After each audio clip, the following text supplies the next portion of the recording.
Hey, today we are going to take a good look at the latest DLC for Destiny 2, Lightfall.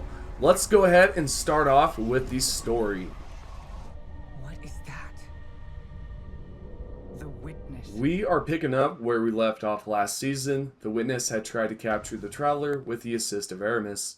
So within the story, without spoiling anything, we are set off to a new planet to explore, which is Neptune. Unfortunately, Callus and his Legion are heading to the same exact direction. Once you land on Neptune, eventually you are introduced to the Cloud Striders, specifically two individuals, Rohan and Nimbus. I enjoyed listening to Rohan speak about the city and the people who live there, yet when it came time to interact with Nimbus, I was slightly displeased to hear his voice and his presence. The character is sort of wonky, and often I would quickly open up the menu and change around a few things to sort of distract my mind. The voice acting is just so weird, and when I mean about surfer talk, I mean radical, dude. Like some sort of voice like that, right? It was just awful in my opinion, and I was just not into this character at all. Maybe it was just me, yet that's just how I felt. The voice just sounded completely odd in my opinion. Now, continuing on, the whole story around the Cloud Striders, when you do arrive, they talk about how they know this situation a lot more than we would, except we've battled the Witness and everything else, right? So why would we not know more than these Cloud Striders?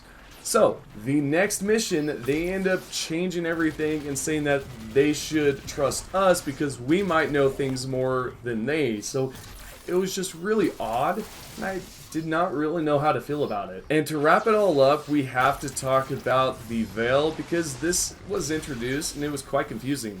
There's really no spoilers because I honestly cannot tell you what it is, and they don't really explain it. So you're just left wondering, okay, this thing's important to these people, so why should I care?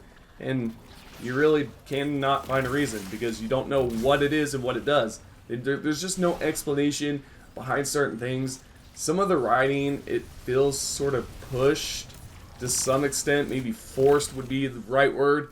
I just felt really off on everything. It just didn't make sense a lot of the time. And if you are curious on how long it does take to beat Destiny 2 Lightfall, it's honestly not long, it's pretty short. I'd say you could probably beat this within 2 to 3 hours. Maybe, just maybe 4 to 6 if you are attempting to do this on the legendary difficulty. Moving on, let's now talk about the Strand. We can overcome the impossible. The Strand is one of my most favorite abilities to use in Destiny 2. There is a lot you can do with this ability, such as swinging around as if you were Spider-Man. You can attach your Strand to a Guardian Sparrow or to a Guardian. There are these orbs that you can generate and you can latch onto them on the ground, as well as they are in the sky that you can grab. Now, on the other hand, if you're playing as a Warlock, it will be completely different. For example, I have the Woven Needle right here. This is really nice. It sends out these little shards that eventually turns the enemy into one of those green orbs that I can pick up, which is, I guess, a Strand orb. And even then, once you have unlocked it, you then need to collect Strand meditations, and that's another type of grind there. And it's just going to be a complete pain, especially if you want to expand on different characters. So yeah, if you were expecting something different there, in order to acquire the ability early, it's not going to be possible. You do have to progress a little bit further on and complete the whole thing. Again, I would personally love to have seen an option there where I could have just progressed forward and my other characters have, I guess, technically completed the campaign. This would absolutely be phenomenal if they would add something like that, yet the fact that they did not is honestly a miss in my opinion, because a lot of you out there probably do not want to go on your Titan or Hunter or Warlock, whichever is not your main. You probably do not want to hop onto it and then go progress a bunch through the campaign, going through every single mission, and then finally reaching the end, grabbing all these Strand meditations, then applying that to it so you can then have the aspects. It's just quite a lot of work, right? It's a lot that you're going to have to do in order to grab these abilities again. And again, I just would have loved to see an option there that would allow us to complete the campaign quick for our alternate characters.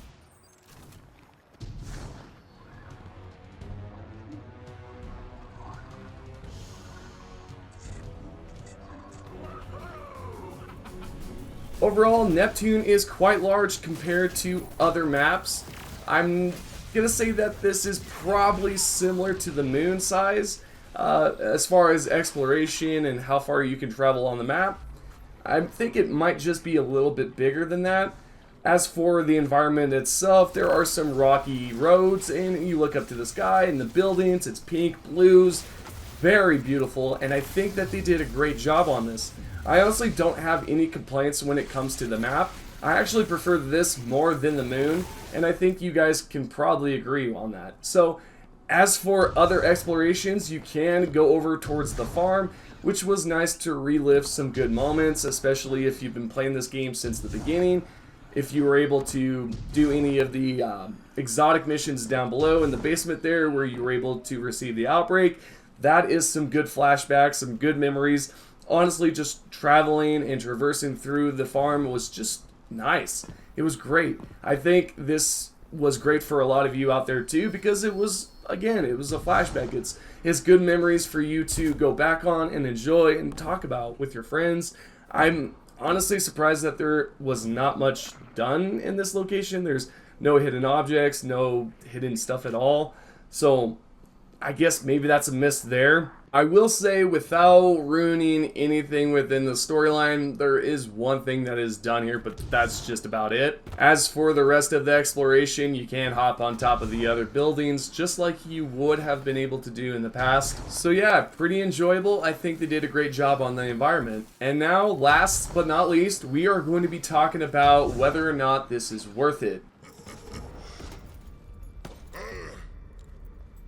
This calls for a toast, does it not? This is quite tricky to answer because if you are a new player, aka a quote blueberry end quote, then you might want to hold off on this. The reason why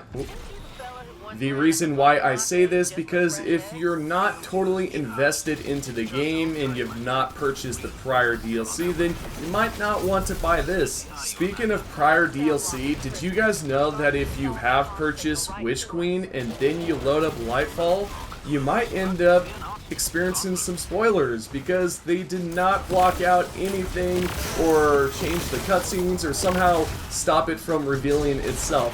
It's absolutely maddening, but it happened. A lot of players are upset about it, but these things happen, right? Now, on the other hand, let's say that you have invested your time, your money, and everything above. If you have checked all those boxes, then yeah, absolutely, you will want to purchase this expansion.